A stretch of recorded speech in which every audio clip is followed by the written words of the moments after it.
அதை இந்த உலகத்திலே நிர்வாகம் செய்வது என்பது அது அல்லாஹு தஆலா இந்த உலகத்திலே சில நபர்களை அல்லாஹு தஆலா யாரு அப்படிப்பட்ட மஸ்ஜிதுகளை நிர்வாகம் செய்ய வேண்டும் என்று அல்லாஹ் சொல்லுகிற நிபந்தனையின் அடிப்படையில தான் இந்த உலகத்தில் ஒரு நிர்வாகம் கட்டமைக்கப்பட வேண்டும் என்பதை குர்ஆனும் சுன்னாவும் சொல்கிறது. அதனால தான் ரசூலுல்லாஹ் ஸல்லல்லாஹு அலைஹி வஸல்லம் அவர்கள் சொன்னார்கள், முஸ்லிமிலே அரபு இலக்கத்திலே 671வது செய்தியாக பதிவு செய்யப்பட்டிருக்கிறது, அஹப்புல் பிலாதி இலல்லாஹி மசாஜிதுஹா. இந்த உலகத்திலே உள்ள இடங்களிலே ஊர்களிலே அல்லாஹ்வுக்கு மிகவும் நேசத்துக்குரிய விருப்பத்துக்குரிய இடம் என்றால் அது மஸ்ஜிது. வஅபுகலுல் பிலாதி இலல்லாஹி, இந்த உலகத்திலே உள்ள அல்லாஹ்வுக்கு மிகவும் விருப்பமான ஒரு இடம், வெறுப்பான ஒரு இடம் என்றால் அஸ்வாக்குஹா, அது கடைத்தெருக்கள் என்று அல்லாஹ்வுடைய தூதர் சொன்னார்கள். இந்த உலகத்தில் அல்லாஹ்வுக்கு மிகவும் விருப்பமான ஒரு இடம் இருக்குமாக இருந்தால் அது அல்லாஹ்வுடைய மஸ்ஜித். அல்லாஹ்வுக்கு இந்த உலகத்தில் மிக வெறுப்பான ஒரு இடம் இருக்குமாக இருந்தால் அது அஸ்வாக்குஹா, அது கடை தெருக்கள் என்ற செய்தியை அல்லாஹ்வுடைய தூதர் ஸல்லல்லாஹு அலைஹி வஸல்லம் அவர்கள் சொல்லித் தருவதை பார்க்கிறோம். கண்ணியத்துக்குரிய இஸ்லாமிய உறவுகளே, அல்லாஹ்வுடைய நல்லடியார்களே, நாம் வாழுகின்ற இலங்கை திருநாட்டில் இறைவன் எங்களுக்கு தந்த மிகப்பெரிய இறைவனுடைய கண்ணியமான இடங்களில் ஒன்றுதான் இந்த மஸ்ஜிதுகள் என்பது. அதுவும் குர்ஆன் சுன்னா பேசப்படுகிற, குர்ஆன் சுன்னாவுக்காக உருவாக்கப்படுகிற அல்லது குர்ஆன் சுன்னாவின் போராட்டத்தின் அடிப்படையில் எங்களுக்கு கிடைத்திருக்கின்ற பள்ளிவாசல் என்பது அது அல்லாஹு தஆலா நமக்கு தந்த மிகப்பெரிய அருட்கொடை என்பதை நானும் நீங்களும் மறந்துவிடக் கூடாது.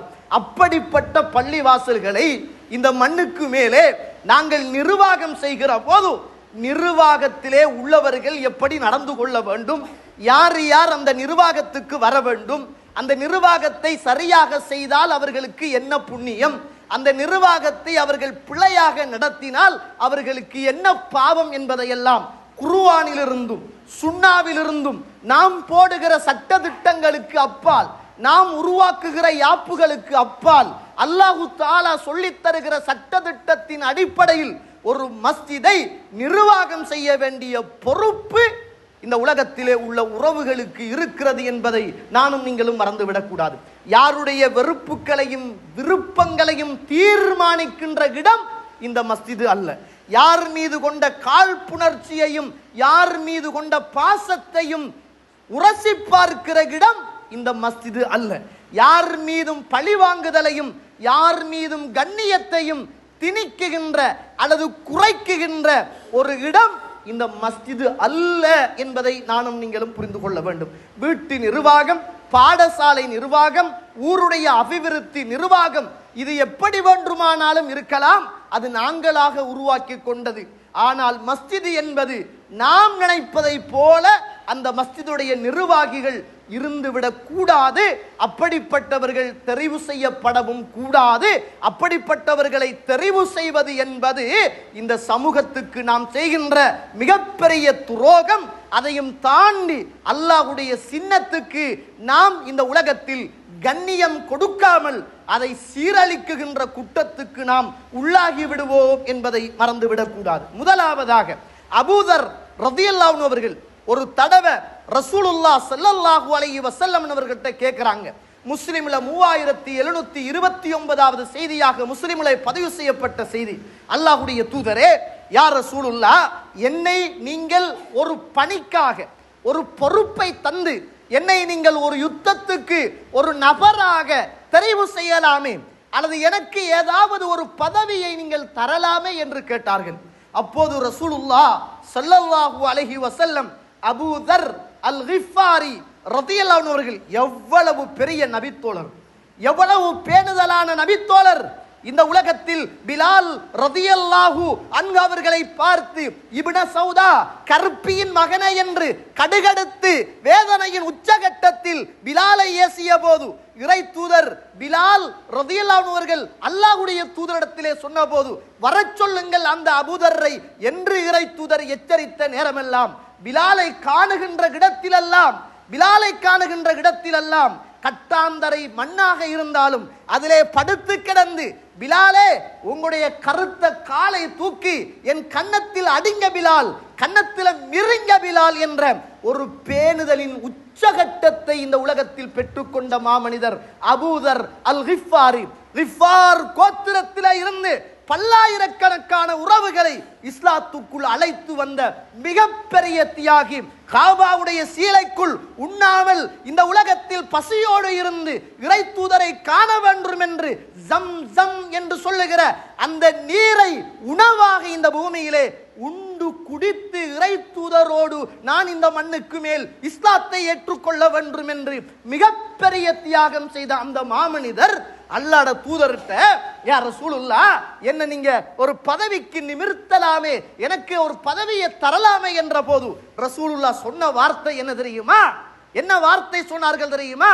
யா அபூதர், அபூதர்ரே, இன்னக தஈஃப், நீங்கள் ஒரு பலவீனமான மனிதர், நீங்கள் ஒரு பலவீனமான மனிதர், நீங்க இந்த பதவிக்கு சரி வராது. பதவி என்பது அமானத். அந்த அமானத்து என்பது நாளை மறுமையுடைய நாளையில் இன்ன யௌமல் கியாமத்தி ஹிஸியும் வனதாமா, நாளை மறுமையுடைய நாளையில் இந்த பதவி என்பது உங்களை நிச்சயமாக கேவலத்தின் பக்கமும் இழிவின் பக்கமும் கொண்டு போய் சேர்த்துவிடும். பதவியை நீங்கள் கேட்காதீர்கள் என்று அல்லாஹ்வுடைய தூதர் உயர்ந்த பண்பாட்டில் வளர்ந்த இறை தூதருடைய மடியில் இந்த மண்ணுக்கு மேலே தவழ்ந்த உச்சகட்ட பேணுதலாக இருந்த அந்த நபித்தோழருக்கு ரசூலுல்லாஹ் சொன்ன வார்த்தை என்ன தெரியுமா? நீங்க பலவீனமான ஆளப்பா, அந்த பதவியை நீங்க கேட்காதங்க. இந்த பதவி என்பது நாளை மறுமையுடைய நாளையில் ஹிஸியும் வனதாமா, அது கேவலத்தையும் இழிவையும் உங்களுக்கு கொண்டு வந்து சேர்த்து விடும் என்றுதான் அல்லாஹ்வுடைய தூதர் அபூதர் ரலியல்லாஹு அவர்களுக்கு சொன்னார்களாக இருந்தால், கண்ணியத்திற்குரியவர்களே, நானும் நீங்களும் எம்மாத்திரம் பயப்பட வேண்டும். நானும் நீங்களும் எம்மாத்திரம் பயப்பட வேண்டும். வீட்டு நிர்வாகம் நானும் நீங்களும் குடும்பமும் சேர்ந்து செய்கின்ற நிர்வாகம், ஊர் நிர்வாகம் சமூகத்தோடு சேர்ந்து செய்யப்படுகிற நிர்வாகம், மஸ்ஜித் நிர்வாகம் என்பது ஒவ்வொரு குடிமகனோடும், ஒவ்வொரு விதவையோடும், ஒவ்வொரு ஆண்மகனோடும், ஒவ்வொரு படித்தவனோடும், ஒவ்வொரு பாமர மனிதனோடும், ஒரு ஊர் தலைமையோடு, இந்த உலகத்திலே உள்ள ஏழை செல்வந்தன் பணக்காரன் அத்துணை உறவுகளோடும் சம்பந்தப்பட்டது மாத்திரம் அல்ல தோழர்களே, அல்லாஹுவோடு தொடர்புபட்ட மிகப்பெரிய அமானிதம் தான் இந்த நிர்வாக பொறுப்பு என்பதை நானும் நீங்களும் மறந்துவிடக் கூடாது. அது சாதாரணமானது அல்ல. ஆனால் ரசூலுல்லாஹ் இப்படியும் ஒரு செய்தியை சொன்னாங்க. முஸ்லிம்ல 3731வது செய்தி, முஸ்லிமிலே பதிவு செய்யப்பட்ட செய்தி. ரசூலுல்லாஹ் சொல்றாங்க, இன்னல் முக்ஸிதீன இன்தல்லாஹி அலா மனாபீரி, நிச்சயமாக இந்த உலகத்திலே உள்ள நியாயமாக நீதியாக நடந்து கொள்ளுகிற, தன்னுடைய குடும்பத்தை நியாயமாக நீதியாக நடத்தாட்டிய, தனக்கு வழங்கப்பட்ட பொறுப்பை நியாயமாக நீதியாக செய்த, இந்த பூமியில் தீர்ப்பு சொல்லுகிற போது அல்லாஹுவை பயந்து தீர்ப்பு சொன்ன இந்த 3 பேரும் நாளை மறுமையில் முத்தான மேடையில் அல்லாஹ்வுடைய வலது பக்கத்தில் இருப்பார்கள் என்றார்கள் ரசூலுல்லாஹ் ஸல்லல்லாஹு அலைஹி வஸல்லம். இந்த பதவி என்பது ஒரு பக்கம் மறுமையின் இழிவையும் கேவலத்தையும் தரும்.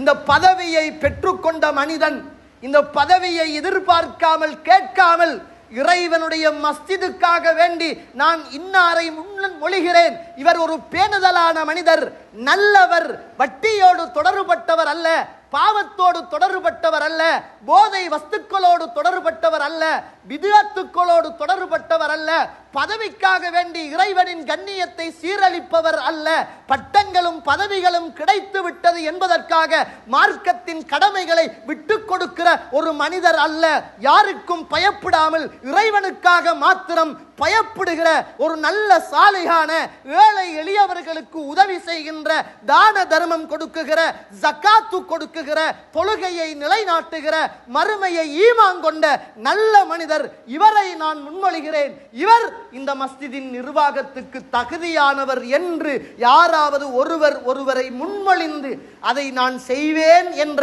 மன தூய்மையோடு யாருக்கும் பயப்படாமல் நீதியிலும் நிர்வாகத்திலும் மக்களையும் சேர்த்து கொண்டு மசூராவின் அடிப்படையில் அல்லாஹுக்காக இந்த பொறுப்பை நிறைவேற்றினால் அவர் நாளை மறுமையிலே அல்லாஹ்வுடைய வலது பக்கத்தில் முத்தான வேளையில் அவர் இருக்குகின்ற உயர்ந்த பதவியையும் இந்த நிர்வாகம் என்பது அல்லாஹ்வுடைய சன்னிதானத்தில் பெற்றுத்தரும் என்ற இரண்டு சந்தோஷமான கவலையான செய்திகளையும் உள்வாங்கிக் கொண்டுதான் ஒரு நிர்வாக தெரிவுக்கு வருகின்ற உறவுகள் வர வேண்டும்.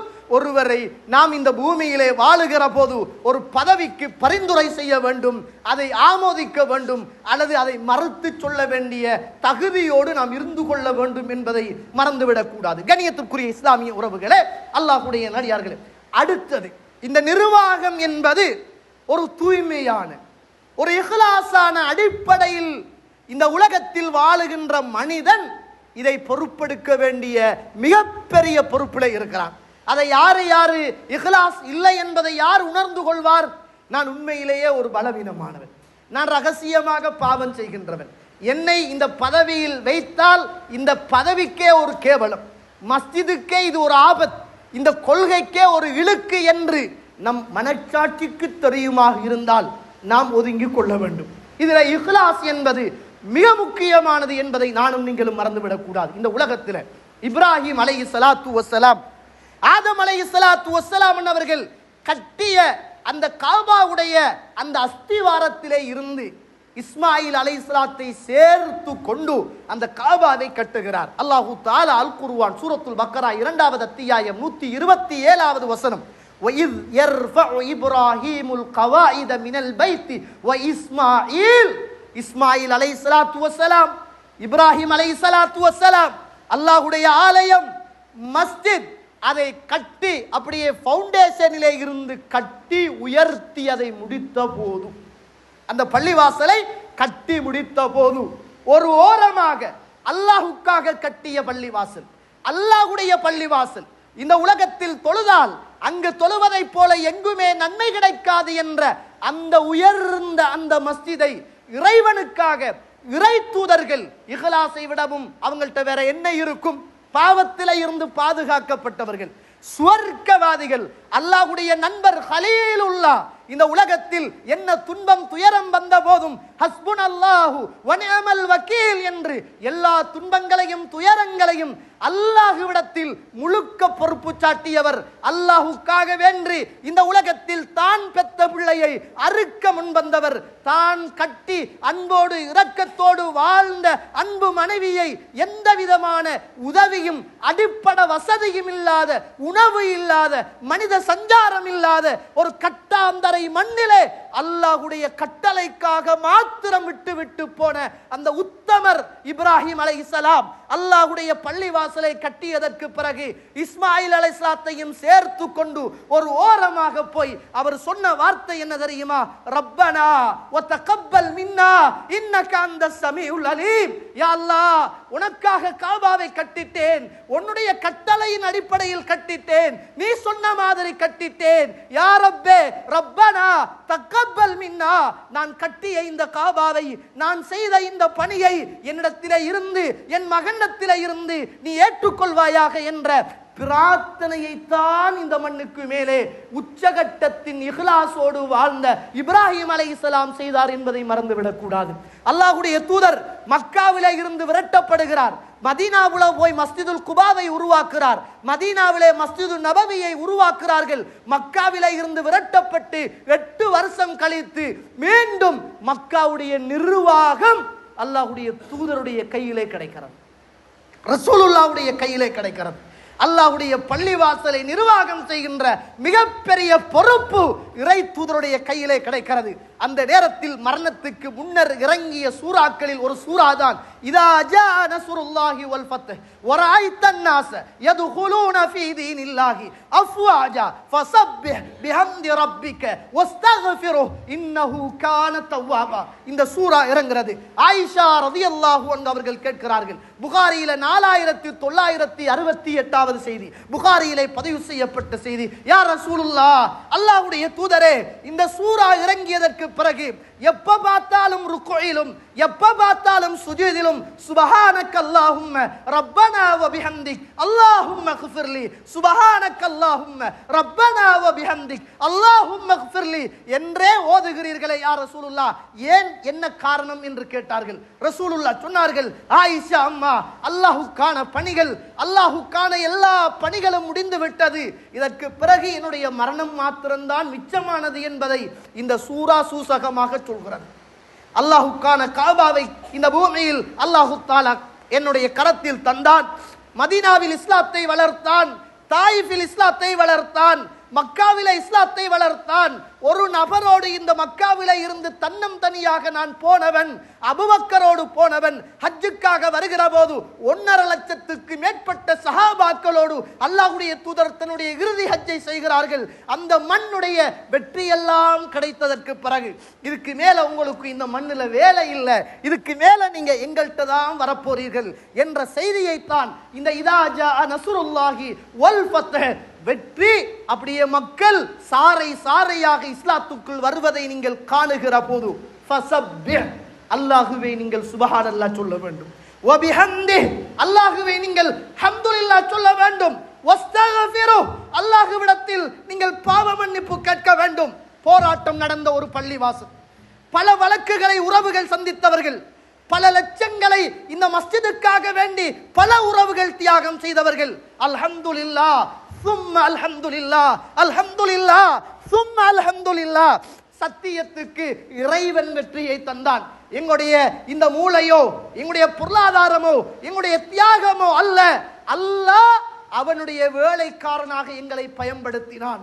அதனால் அல்லாஹ் வெற்றியை தந்தான். வெற்றியை தந்த ரப்புல் ஆலமீன் மிக விரைவில் மிக கம்பீரமான அழகான ஒரு மஸ்ஜிதையும் அல்லாஹு தஆலா எங்களுக்கு கட்டித் தருகிறான். இந்த நேரத்தில் நிர்வாகியாக வருகிறவருக்கும் நிர்வாகியாக இருக்கிறவருக்கும் மிகப்பெரிய ஒரு வரலாற்று செய்தி என்ன தெரியுமா? இஹ்லாஸ், இறையச்சம், பிரார்த்தனை. இஹ்லாஸ், இறையச்சம், பிரார்த்தனை.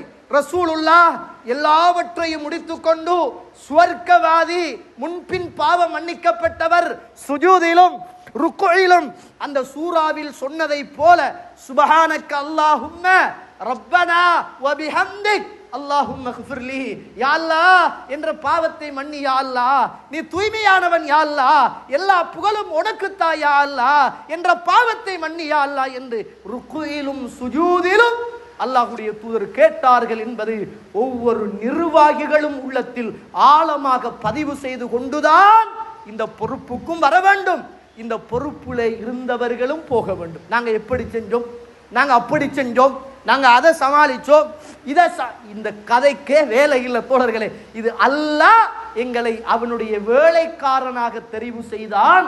அல்ஹம்துலில்லாஹ், முடிந்த வரைக்கும் அவனுக்காக செய்தோம் என்பது மிக முக்கியமான வரலாற்று செய்தி என்பதை நானும் நீங்களும் மறந்துவிடக் கூடாது. கண்ணியத்துக்குரிய இஸ்லாமிய உறவுகளே, அல்லாஹ்வுடைய நல்லடியார்களே, இறுதியாக இந்த நிர்வாக சபைக்கு வரக்கூடியவர்கள் எப்படிப்பட்ட தகுதியுடையவர்களாக இருக்க வேண்டும் என்பதை குர்ஆனும் சுன்னாவும் சொல்கிறது. அந்த தகுதி நமக்கிட்ட இருக்குமாக இருந்தால் அதை தலைக்கு மேல் வைத்து இந்த பொறுப்பை நாம் செய்ய வேண்டும். அந்த தகுதி நமக்கு இல்லை, நம்ம தெரியும் செய்கிறவர்கிட்டையும் அந்த தகுதி இல்லை என்று நம்முடைய மனச்சாட்சி சொல்லுமாக இருந்தால் அப்படிப்பட்ட யாரையும் இந்த மஸ்ஜிதுக்காக வேண்டி நாம் தெரிவு செய்து அந்த பாவத்திலும் பங்குதாரர்களாக மாறிவிடக் கூடாது என்பதை அறிந்து தெரிந்து நல்லவர்களாக வாழ்ந்து மரணிப்பதற்கு அல்லாஹ் எனக்கும் உங்களுக்கும் துணை செய்வானாக.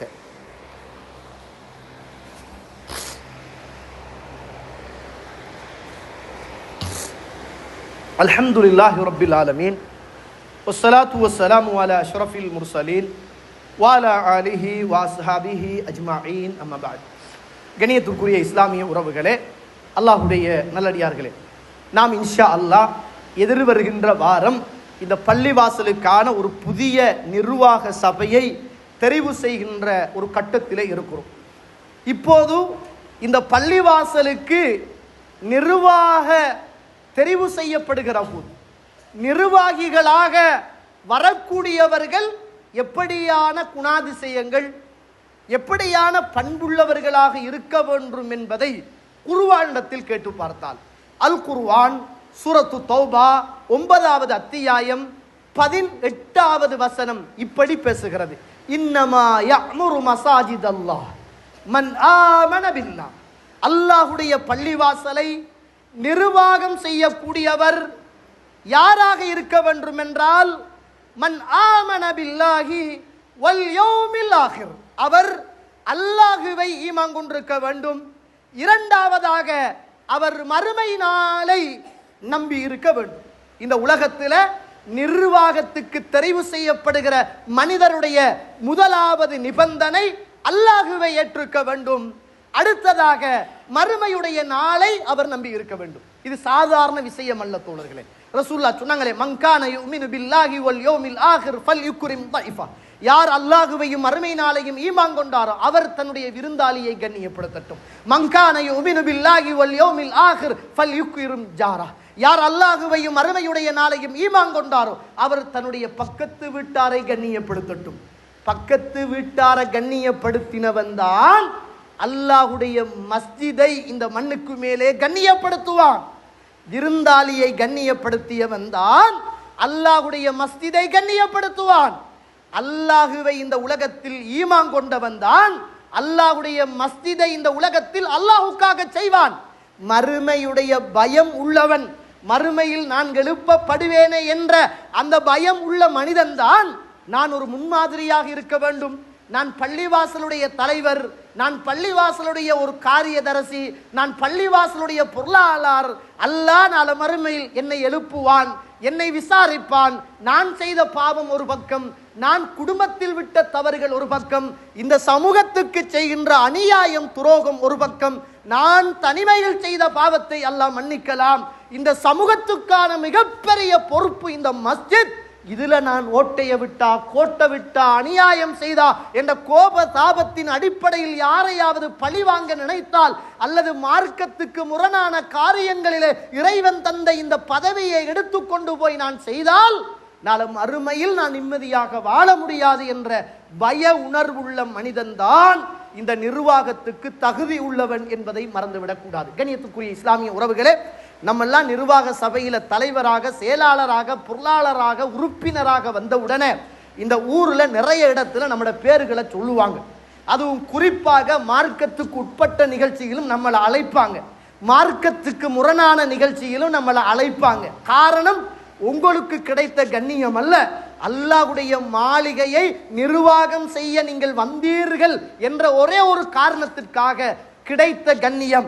அதை கொண்டு போய் நீங்க விதத்தான சபைகள்ல மாலையை போட்டுக்குட்டு, அல்லாஹ்வுக்கு முரணான காரியத்துல மாலையை போட்டுக்குட்டு, ஊர்ல நடக்கிற மியூசிக் ஷோவில் மாலையை போட்டுக்குட்டு, பள்ளியுடைய சொத்தை அல்லாஹ்வுக்கு முரணான விதத்தான சிறுக்கான காரியத்துக்கு மற்றவர்களுக்கு கொடுக்குகின்ற இப்படிப்பட்ட இறைவனுக்கு செய்கின்ற துரோகம் எந்த ஒரு நிர்வாகியும் செய்துவிடக்கூடாது, எந்த ஒரு நிர்வாகியும் செய்யக்கூடாது. பதவி வந்தவுடனே பித்அத்து விளங்காது, எஜஸ்ட் பண்ண ஆரம்பிப்பாங்க. இந்த பள்ளிக்கு நிறைய சொத்துக்கள் இருக்கும், அதை பித்அத்துவாதி கேட்பான். அப்பதான் அடுத்த முறை நம்ம தலைவராக இருக்கலாம், நிர்வாகத்தில் இருக்கலாம் என்ற சிந்தனைகளுக்கு அப்பால் இது அல்லாஹ்வுடைய மாளிகை, அல்லாஹுவை ஈமான் கொண்டவன், மறுமை நாளை நம்பியவன், அவன் சொன்ன அடிப்படையில் இந்த நிர்வாக சபையை நான் கொண்டு போய் சேர்க்க வேண்டும். இல்லை என்றால் சூரத்து நிசா 4வது அத்தியாயம் 140வது வசனம், வகத் அன்ஸல அலைக்கும் ஃபில் கிதாப், இந்த வேதத்தில் எல்லாமே இறக்கி அருளப்பட்டிருக்கிறது. அன் இதா சமிஅத்தும் ஆயாத்தில்லாஹ், அல்லாஹ்வுடைய வசனம் இந்த பூமியிலே பரிகாசம் செய்யப்படுவதை கேட்டால், யுஸ்தஹுஸு பிஹா வ யுக்ஃபர் பிஹா, அல்லது பரிகாசம் செய்யப்படுவதையோ அல்லது மறுக்கப்படுவதையோ கேட்டால், ஃபலா தக்உது மஅஹும், அந்த இடத்திலே நீங்கள் போய் உட்காரக்கூடாது. அந்த இடத்திலே நீங்கள் மாலையை போட்டுட்டு, கண்ணாடியை போட்டுட்டு, டவுசரை போட்டுட்டு, ஷர்ட்டை போட்டுட்டு, இது இந்த ஊர்ல உள்ள நல்ல நிகழ்வுகள், அது பித்அத்து பரவாயில்லை, நம்ம என்ன செய்ய, தலைவர்னா அட்ஜஸ்ட் பண்ணத்தான் வேணும் என்ற சிந்தனையோடு அல்லாஹுக்காக இந்த மஸ்ஜிதுடைய நிர்வாகிகளாக எந்த ஒரு இப்படிப்பட்ட கண்ணியத்தை எதிர்பார்த்த மனிதர்களும் நிர்வாக சபைக்கு வந்துடக்கூடாது. அதையும் தாண்டி வருவீர்களாக இருந்தால், ரசூலுல்லாஹ் சொன்னாங்களே அபூதருக்கு பார்த்து, நிச்சயமாக மறுமையுடைய நாளையில் ஹிஸ்யும் வ நதாமா, கேவலத்தையும் இழிவையும் உங்களுக்கு கொண்டு வந்து சேர்க்கும் என்பதை மறந்துவிடக்கூடாது. நியாயமாக நீதியாக இறைவனை பயந்து நடந்தால் நீங்கள் அல்லாஹ்வுடைய அந்த வெளிச்சத்தில் இறைவனுக்கு வலது பக்கத்தில் நீங்கள் இருப்பீர்கள் என்ற செய்தியையும் மறந்துவிடக்கூடாது. அல்லாஹு தஆலா நாலாவதாக ஒரு செய்தியை சொல்றான். முதலாவது செய்தி அல்லாஹுவை நம்ப வேண்டும். இரண்டாவது தகுதி மறுமை நாளை ஈமான் கொண்டிருக்க வேண்டும். மூன்றாவது வஅகாம ஸலாஹ், அவர் தொழுகையை நிலைநாட்டக்கூடியவராக இருக்க வேண்டும். விட்டு விட்டு தொழுகிறது, சுபஹுக்கு பள்ளிக்கு இல்லாம இருக்கிறது. இந்த உலகத்தில் நீங்களும் நானும் முனாஃபிக்கா இல்லையா என்பதை நாங்க யார்கிட்டையும் கேட்க வேணாம் தோழர்களே, எங்கள்கிட்ட கேட்போம், எங்களோட உள்ளத்திட்ட கேட்போம். சுபஹுடைய தொழுகைக்கு இமாம் ஜமாஅத்தோடு நான் கலந்து கொள்கிறேனா? அல்ஹம்துலில்லாஹ், முனாஃபிக்குடைய பட்டியல்ல நான் இல்லை. சுபஹுடைய தொழுகைக்கு என்னால் கலந்து கொள்வது கஷ்டமாக சிரமமாக இருக்கிறதா? புரிந்து கொள்ளுங்கள், நான் முனாஃபிக்குடைய பட்டியலில் இருக்கிறேன். இப்படிப்பட்ட எந்த மனிதனும் இந்த மஸ்ஜிதுக்கு நிர்வாகத்துக்கு தகுதியானவர் அல்ல. வஅகாம ஸலாஹ், இன்பத்திலோ துன்பத்திலோ கஷ்டத்திலோ நஷ்டத்திலோ எல்லா சந்தர்ப்பத்திலும் தொழுகையை நிலைநாட்டக்கூடியவராக இருக்க வேண்டும். இன்ன ஸலாத்த தன்ஹா அனில் ஃபஹ்ஷாஇ வல் முன்கர், தொழுகை என்பது மானக்கேடான வெறுக்கத்தக்க காரியத்தில் இருந்து உங்களை பாதுகாக்கும். நீங்க வெறுக்கத்தக்க மானக்கேடான காரியத்திலே இருந்து பாதுகாப்பு பெற்ற மனிதனாக இருந்தால்தான் கண்ணியமான இந்த பள்ளிவாசலுடைய தலைவராக உறுப்பினராக நீங்கள் தெரிவு செய்யப்படுவதற்கு தகுதியானவர் என்பதை மறந்துடக்கூடாது. அடுத்தது, எப்படி தொழுகையை நிலைநாட்டுகிறோமோ ஜகாத்து கொடுக்கக்கூடியவர்களாக இருக்க வேண்டும். உங்களோட சொந்த பணத்தை அல்லாஹ்வுடைய கட்டளை இந்த உலகத்திலே 8 கூட்டத்தை அல்லாஹ் வச்சிருக்கிறானே, ஃபகீர், மிஸ்கீன், முஅல்லஃபத்துல் குலூப், ஃபீ சபீலில்லாஹ், காரிமீன், கடனாளிகள், அல்லாஹ்வுடைய பாதையிலே போராடுறவர்கள், ஏழைகள், அனாதைகள், விதவைகள், இப்படி ஒரு 8 கூட்டத்தை அல்லாஹ் வச்சிருக்கிறானே. அந்த 8 கூட்டத்துக்கு நீங்க உழைத்த, நீங்க வேர்வை சிந்திய உங்களோட சொந்த பொருளாதாரத்தை அள்ளி அள்ளி கணக்கு பார்த்து 102.5% ஜகாத்து கொடுக்கிற தகுதி உள்ள மனிதனாக நீங்க இருந்தாதான் பள்ளிவாசலுடைய சொத்தை பொக்கட்டில் போட மாட்டான். ஏழைக்கு கொடுத்து பழகினவன், விதவைக்கு கொடுத்து பழகினவன், கடனாளிக்கு கொடுத்து பழகினவன், தந்த சொத்தை அல்லாஹ்வுடைய கட்டளைக்காக வேண்டி 8 கூட்டத்துக்கும் கொடுத்து கொடுத்து கொடுத்து பழையவன் பொருளாளரா வந்தா, தலைவரா வந்தா, செயலாளரா வந்தா, இந்த சொத்துக்கள் எல்லாம் கையில வார நேரம் அதை வச்சு பிசினஸ் பண்ண மாட்டான், அதை பொக்கெட்டுல போட மாட்டான், அதை எடுத்து கடன் கொடுக்க மாட்டான், அதை எடுத்து தான் யூஸ் பண்ண மாட்டான். அல்லாஹ்வுடைய சொத்தை அவன் பாதுகாப்பான். நிர்வாகத்துக்கு வரக்கூடியவர்கள் ஜகாத்து கொடுக்கக்கூடியவராக இருக்க வேண்டும். வலம் யஹ்ஷா இல்லல்லாஹ், அடுத்த நிபந்தனை அல்லாஹுவை தவிர யாருக்கும் பயப்படக்கூடாது. உசுறு போற கட்டம் வந்தாலும் நான் நிர்வாகம், அல்லாஹ்வுடைய மாளிகைக்கு பொறுப்புதாரி, என்ன நடந்தாலும் பரவாயில்லை, இது மார்க்கத்துக்கு முரண், நான் வரமாட்டேன். இது பித்அத்தான காரியத்துக்கு எங்கட மஸ்ஜிதுடைய இந்த கிரவுண்டை கேட்கிறாங்க, ஒரு மியூசிக்கல் ஷோவுக்கு கேட்கிறாங்க, ஊருடைய ஒத்துமைக்கு கேட்கிறாங்க, நாங்க கொடுத்துடுவோம். வலம் யஹ்ஷா இல்லல்லாஹ், அல்லாஹ்வை மட்டும்தான் நான் பயப்படுவேன், வேற எவரையும் நான் பயப்பட மாட்டேன். நிர்வாகிக்கு இருக்க வேண்டிய மிக பிரதானமான தகமையை நாம் போட்ட தகமை அல்ல. அல் குர்ஆன் சூரத்து தௌபா 9வது அத்தியாயம் 18வது வசனம், இந்த 5 நிபந்தனையும் உள்ளவர்கள் தான் இந்த மஸ்ஜிதுடைய நிர்வாகிகளாக இருக்க முடியும் என்ற அந்த செய்தியை நானும் நீங்களும் புரிந்து கொள்ள வேண்டும். கண்ணியத்துக்குரியவர்களே, அல்லாஹ்வுடைய நல்லடியார்கள், சில நேரம் வேலை செய்யறதுக்காக வேண்டி ஊர்ல தனவந்தர்கள் இருப்பாங்க, பணக்காரர்கள் இருப்பாங்க, சாதாரண தர மக்கள் இருப்பாங்க, பேணுதலானவர்கள் இருப்பாங்க. எல்லாரும் சேர்த்த எல்லாருடைய மசூராக்களையும் எடுத்து அல்லாஹ்வுடைய கட்டளையின் அடிப்படையில் யாருக்கும் பயப்படாத, அல்லாஹுக்கு மாத்திரம் பயப்படக்கூடிய, மறுமை நாளை நம்பிய, அல்லாஹுவை ஈமான் கொண்ட, ஜகாத்து கொடுக்கக்கூடிய, தொழக்கூடிய இந்த பண்புகள் உள்ளவர்கள் தான் இந்த நிர்வாகத்துக்கு தெரிவு செய்யப்பட வேண்டும். அப்படியானவர்கள் தான் இந்த பதவியை எடுக்க வேண்டும். பயத்தில் நல்லவங்க எடுக்காமலும் போயிடக்கூடாது. பயத்தில் நல்லவங்க எடுக்காமலும் போனீங்களாக இருந்தால் நீங்களும் ஒரு கட்டத்தில் குற்றவாளிகளாக வருவீர்கள். காரணம், நல்ல நீங்க, தகுதியான நீங்க பயத்தில விட்டுட்டு போயிட்டீங்கன்னா, கெட்டவன் வந்து பதவியில குந்திட்டான் என்றால் இந்த பள்ளிவாசல், இந்த ஊர், இந்த சமூகம், இந்த பொருளாதாரம் நாளை கேள்விக்குறியாகிடும்.